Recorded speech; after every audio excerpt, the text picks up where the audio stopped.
Good morning, everyone. I hope you are well, and I hope you have been surviving the heat wave from the last week. Today's session is on thankfulness, and it links very nicely to the sessions that we've already done on prayer and love. If you've missed either one of those sessions, you can go back onto YouTube and you can watch them. You can just find the playlists from last Sunday and the Sunday before, and they will be within those playlists. I don't know about you, but sometimes when I pray, I forget to say thank you to God. And this is often because we ask God to help our friends and our family, and we just forget to say thank you. Sometimes it can also be hard to say thank you when you see the news, and it might all be bad news.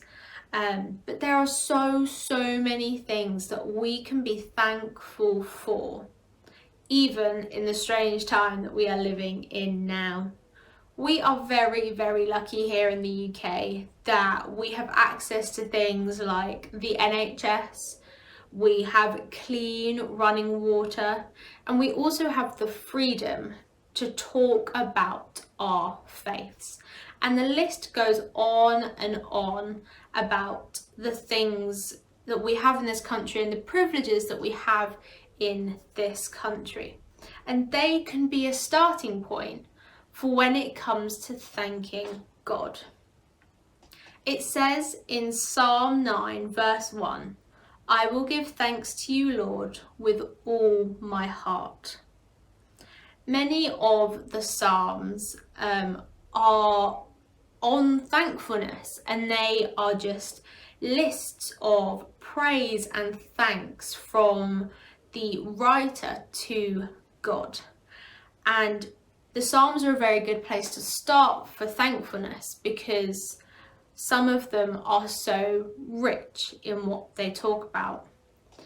This verse reminds us that we need to give thanks to God for everything that He has done for us, but also that we need to do that with all of our heart. And that means that we genuinely feel thankful to God, and that we really mean what we are saying to God, and that overall we are entirely thankful to God. I'm going to show you a craft this morning which is quite similar to the prayer hand that we did in the first session. And this craft is going to remind us to be thankful, just like the prayer hand reminded us to pray. And it's really going to focus in our ideas and what we are thankful for. Today's craft is a prayer flower. So I'm going to tell you what you need, and then I'm going to show you 3 different ways that you can do this craft. You're first going to need a piece of paper, some colouring pencils or some pens, a pencil, a pair of scissors, a glue stick and some blue tack. So I'm going to show you 3 different ways to do this craft.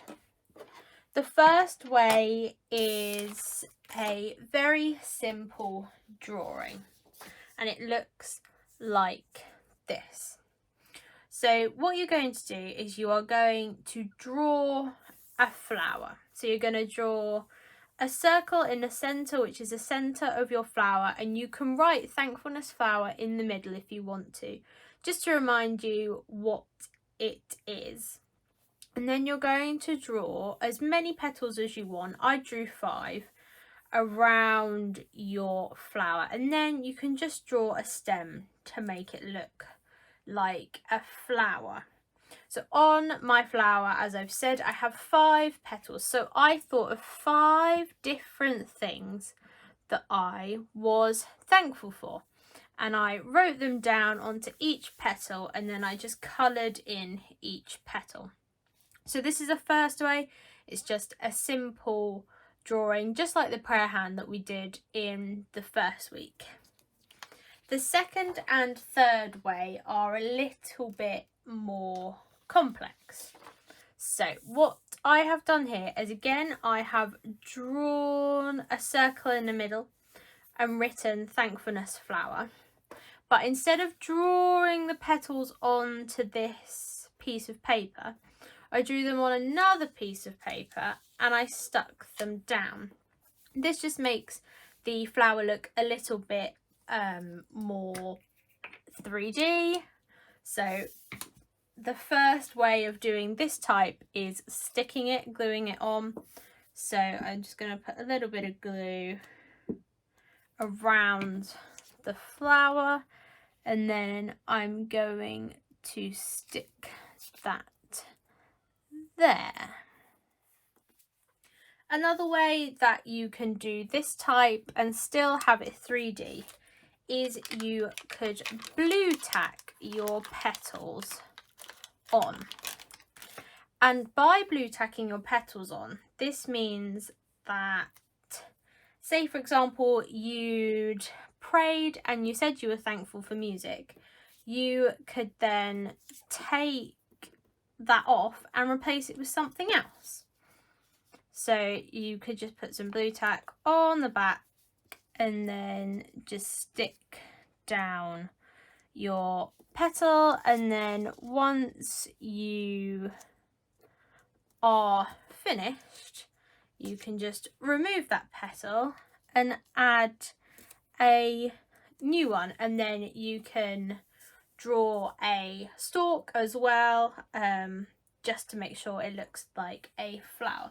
So those are the 3 ways of doing this week's craft. You can do whichever one you want to. If you think that cutting out and gluing the petals on or blue tacking them would be too difficult, then you can just draw your flower on a piece of paper. I think all the ways look really, really nice, and you could put it with your prayer hand if you made one in the first week, and have a prayer hand and then a thankfulness flower together. So I hope you have enjoyed this week's craft. I hope you have enjoyed that craft, and I hope you have enjoyed today's session. I'm just going to finish with a prayer. Lord, I thank you for today's session. I thank you that we are still able to meet online and that we are still able to look at your word, and even though we are still living in very, very strange times, I pray that you will remind us this week to be thankful to you, and remember all of the good that's in our lives. Amen. I hope you have a good week, and I will see you next week for our final session. Bye!